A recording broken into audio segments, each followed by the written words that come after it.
سامعین کرام، کیا آپ کو یہ معلوم ہے کہ 1895 تک انسانی جسم کے اندرونی اعضاء اور ہڈیوں کا کیسے معائنہ و مشاہدہ کیا جاتا تھا؟ کیا آپ یہ جانتے ہیں کہ ایکس ریز کیسے دریافت ہوئیں؟ اور کیا آپ کو اس بارے میں معلوم ہے کہ فزکس کا پہلا نوبل انعام کس سائنسدان کو اور کیوں دیا گیا تھا؟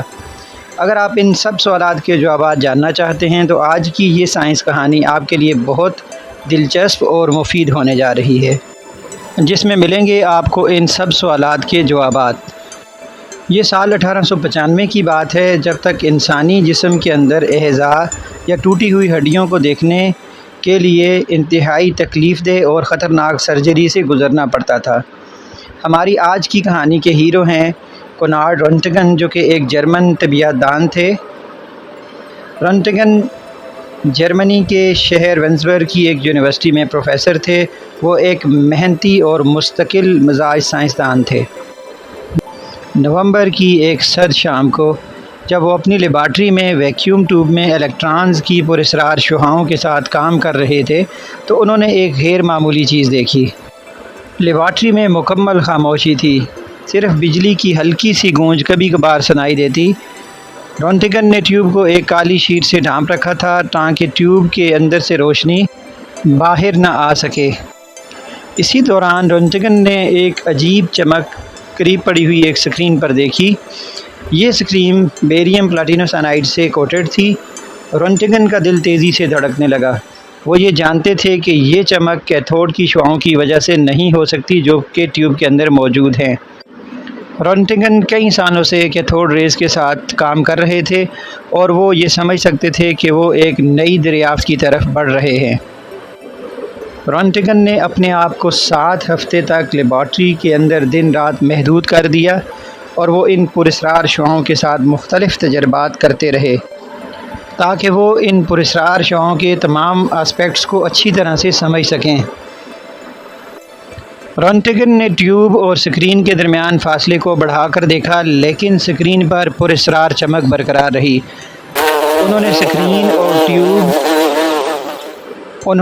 ٹیوب اور اسکرین کے درمیان مختلف اشیاء جیسا کہ کتابیں، لکڑی، دھات کی پلیٹیں رکھ کر دیکھا، لیکن حیرت انگیز طور پر یہ پراسرار شعاعیں ان سب چیزوں کو پار کر جاتی تھیں۔ انہی تجربات کے دوران رنٹگن نے ایک دن لیڈ کی شیٹ ٹیوب اور اسکرین کے درمیان رکھی۔ حیرت انگیز طور پر لیڈ نے زیادہ تر شعاعوں کو روک دیا۔ رنٹگن کے لیے یہ انتہائی حیرت انگیز تھا اور انہوں نے ان نامعلوم شعاعوں کو ایکس شعاعوں کا نام دیا، جو کہ کسی بھی جسم کے اندر ٹھوس اشیاء کو اسکرین پر دکھانے کی اہلیت رکھتی تھی۔ اب کی بار رنٹگن نے اسکرین کو فوٹوگرافک فلم کے ساتھ تبدیل کر دیا اور اپنے تجربات کو جاری رکھا۔ رنٹگن نے اپنی بیوی انا برتھا کے ہاتھ کی ایک تصویر لی جس میں ہاتھ کی ہڈیاں اور شادی کی انگوٹھی واضح طور پر نظر آئیں۔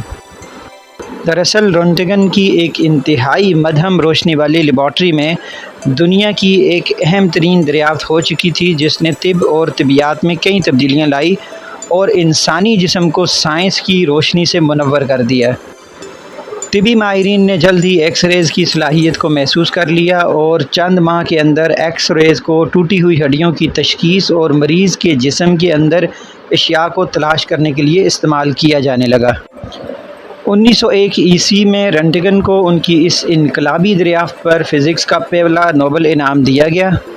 جی تو سامعین کرام، آج کی کہانی میں آپ نے یہ سنا کہ ایکس ریز کیسے دریافت ہوئیں، اور آپ نے یہاں پہ یہ بھی سمجھا کہ ایکس ریز کی یہ دریافت دراصل حادثاتی طور پر تھی اور رنٹگن دراصل کیتھوڈ ریز کو اسٹڈی کر رہے تھے، لیکن اسی اسٹڈی کے دوران انہوں نے ایک نئی چیز دریافت کی۔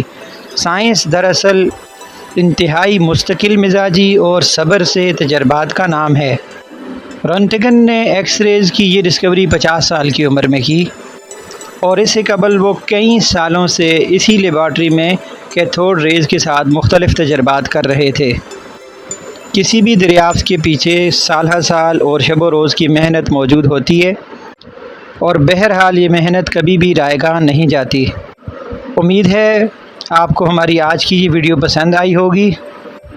اگر آپ اس طرح کی مزید ویڈیوز کو دیکھنا چاہتے ہیں تو ہمارے چینل لرننگ پلینٹ کو سبسکرائب کر لیں اور اگر یہ ویڈیو آپ کو اچھی لگی ہے تو اس کو لائک اور شیئر کر دیں۔